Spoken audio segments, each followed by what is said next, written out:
Jeudi 11 avril 2024, la question centrale, l'amour ou l'égoïsme. Nous vous accueillons de nouveau sur votre chaîne L'Aventure dans la Parole. C'est avec plaisir que nous nous retrouvons avec vous. Et vous êtes peut-être en voiture, ou encore à la maison, ou dans le train, ou encore vous êtes dans votre jardin à la campagne. Et peut-être aussi que vous êtes au bord de l'eau. Mais quel que soit là où vous êtes en ce moment, nous souhaitons que Dieu nous accorde espérance, grâce et sagesse dans l'étude de sa parole. Notre communauté s'agrandit et c'est grâce à vous. Nous vous invitons à être vous aussi actifs avec nous pour répandre le message, en likant, en partageant le lien. Nous vous invitons à vous abonner si ce n'est pas encore fait et pour un confort d'étude en continu, nous avons pensé à vous proposer une playlist de chaque semaine. Le texte à mémoriser de cette semaine que nous vous invitons à dire avec nous se trouve dans Ésaïe chapitre 41, le verset 10. Ne crains rien, car je suis avec toi. Ne promène pas des regards inquiets, car je suis ton Dieu. Je te fortifie. Je viens à ton secours, je te soutiens de ma droite triomphante. Nous vous invitons à le redire avec nous. Ésaïe 41, le verset 10. Ne crains rien, car je suis avec toi. Ne promène pas des regards inquiets, car je suis ton Dieu. Je te fortifie, je viens à ton secours, je te soutiens de ma droite triomphante. Comment l'amour de Jésus ressort-il dans ses prophéties sur son peuple? De quelle manière Dieu reste-t-il fidèle à ses promesses envers son peuple dans les épreuves? Les réflexions de cette semaine nous aident à répondre à ces questions. Et aujourd'hui, nous le ferons avec la séquence « Un héritage d'amour ». Nous vous invitons à lire Jean chapitre 13, verset 35 et 1 Jean chapitre 4, le verset 21. Et nous répondrons à ces questions. Que révèlent ces passages à la lumière du défi lancé par Satan contre le gouvernement de Dieu dans le grand conflit? Et que nous apprennent-ils sur l'essence du christianisme authentique? Nous lisons Jean chapitre 13, le verset 35. À ceci, tous connaîtront que vous êtes mes disciples si vous avez de l'amour les uns pour les autres.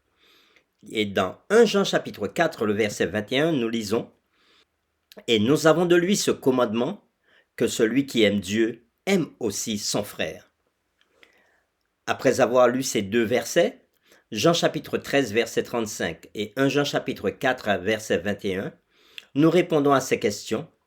Que révèlent ces passages à la lumière du défi lancé par Satan contre le gouvernement de Dieu dans le grand conflit? Et que nous apprennent-ils sur l'essence du christianisme authentique? Comme nous l'avons vu dans nos séquences précédentes, Satan avait mis au défi la loi d'amour de Dieu en se rébellant contre Dieu et en voulant démontrer à l'univers que Dieu était un Dieu égoïste et que ce qui était à la base de son trône, qui est son amour, n'était pas valable. Mais Jésus est venu pour démontrer que Dieu est un Dieu d'amour. Il a vécu en témoignant son amour pour l'humanité et par son Église plus tard, il démontre à travers les siècles que l'amour est toujours gagnant. Dans les communautés chrétiennes des premiers siècles, l'amour était la norme principale. Tertullien affirmait: mais c'est surtout cette pratique de charité qui, aux yeux de quelques-uns, nous imprime une marque spéciale. Voyez, dit-on, comme ils s'aiment les uns les autres. Fin de citation. Cette citation est tirée de l'Apologétique de Tertullien, traduction littérale de Jean-Pierre Woltzing, chapitre 39. L'une des plus grandes révélations de l'amour de Dieu a été démontrée lorsque deux pandémies dévastatrices avaient frappé les premiers siècles, en l'an 160 et en l'an 265. Les chrétiens avaient aidé à soigner les malades et les mourants. Ces pandémies avaient tué des dizaines de milliers de personnes et laissé des villes et des villages entiers sans le moindre habitant. Le ministère désintéressé, sacrificiel, attentionné et aimant des chrétiens avait eu un impact considérable sur la population. Au fil du temps, des milliers, puis des centaines de milliers et enfin des millions d'habitants de l'Empire romain devinrent des chrétiens au cours de ces 2 pandémies. L'amour, la sollicitude et les soins organisés et désintéressés prodigués aux malades et aux mourants avaient suscité l'admiration pour ces croyants et pour le Christ qu'ils représentaient. L'ouvrage de Rodney Stark, qui s'intitule The Rise of Christianity, l'évolution du christianisme, est un récit historique moderne qui présente ces événements historiques sous un jour nouveau et amélioré. Il y décrit comment, lors de la 2e pandémie, en 260 après Jésus-Christ, l'ensemble de la communauté chrétienne, qui était encore largement judéo-chrétienne, s'était transformée en une véritable armée d'infirmiers fournissant les besoins de base pour permettre à la communauté souffrante de survivre. Au plus fort de la 2e pandémie, dit-il, vers l'an 260, dans une lettre de Pâques, Denis avait rendu un long hommage aux efforts héroïques des chrétiens locaux en matière de soins infirmiers, dont beaucoup avaient perdu la vie en soignant d'autres personnes. La plupart de nos frères chrétiens avaient fait preuve d'un amour et d'une loyauté sans bornes, ne s'épargnant pas et ne pensant qu'aux autres. Sans se soucier du danger, ils s'occupaient des malades, répondant à tous leurs besoins et les soignant en Christ, et avec eux, ils quittaient cette vie étant sereinement heureux, car ils étaient infectés par d'autres malades, attirant sur eux la maladie de leurs voisins et acceptant joyeusement leur douleur. Citation tirée de Rodney Stark, The Rise of Christianity, à la page 82. Pour terminer, réfléchissons à ces questions. Quel est le message clair qui nous est adressé ici? Comment apprendre à mourir à soi-même afin de pouvoir manifester ce même esprit désintéressé?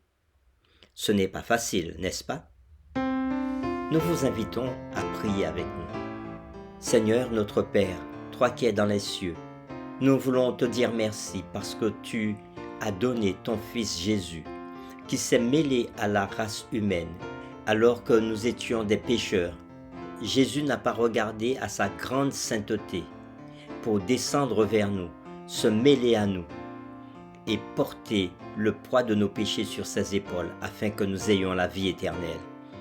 Et l'exemple d'amour de Jésus est celui qui inspire nos vies chrétiennes.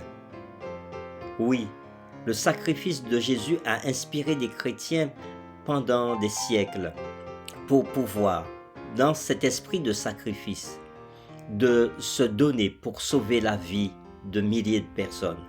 Et aujourd'hui encore, à travers le monde, il y a de tels enfants qui, dans la souffrance, dans la peine, dans des moments difficiles de cette vie, n'hésitent pas à se donner, à se sacrifier pour permettre à d'autres aussi de se soigner et de pouvoir avoir une vie meilleure.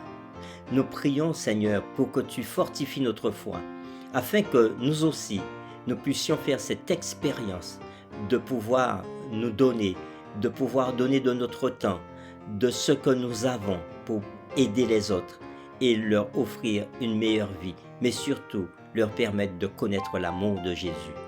Merci, Seigneur, d'écouter notre prière et d'y répondre favorablement, car nous t'avons prié au nom de Jésus. Amen.